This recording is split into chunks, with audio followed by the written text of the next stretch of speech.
In today's video, I'm going to teach you, insert video title here.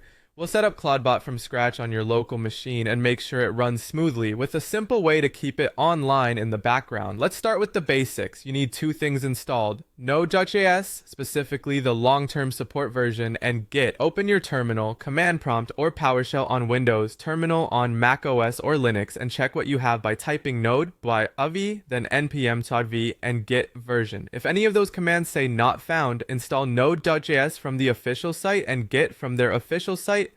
Then rerun those checks until you see version numbers. Next, download the Clawdbot code. If you use Git, run git clone followed by your repository link, then change into the project directory with cd Clawdbot. If you prefer a zip, download it from your repository host, extract it, open a terminal in that folder, and make sure you're inside the Clawdbot directory before continuing. Now install the project dependencies. Type npm install and wait for it to finish. This reads the project's package file and pulls down everything Clawdbot needs. If you see errors, double check that you're in the correct folder and that your internet connection is stable. Time to add your bot token securely. Clawdbot reads it from a file named .inv in the project folder. Treat this token like a password.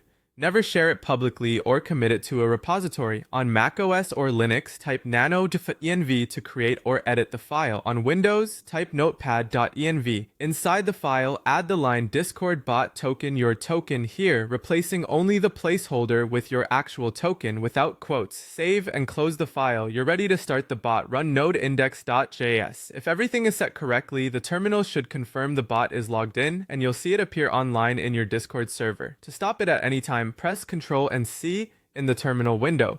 If you want the bot to keep running in the background, use pm2, a process manager. Install it globally with npm install pm2g, then start the bot with pm2, start index.js.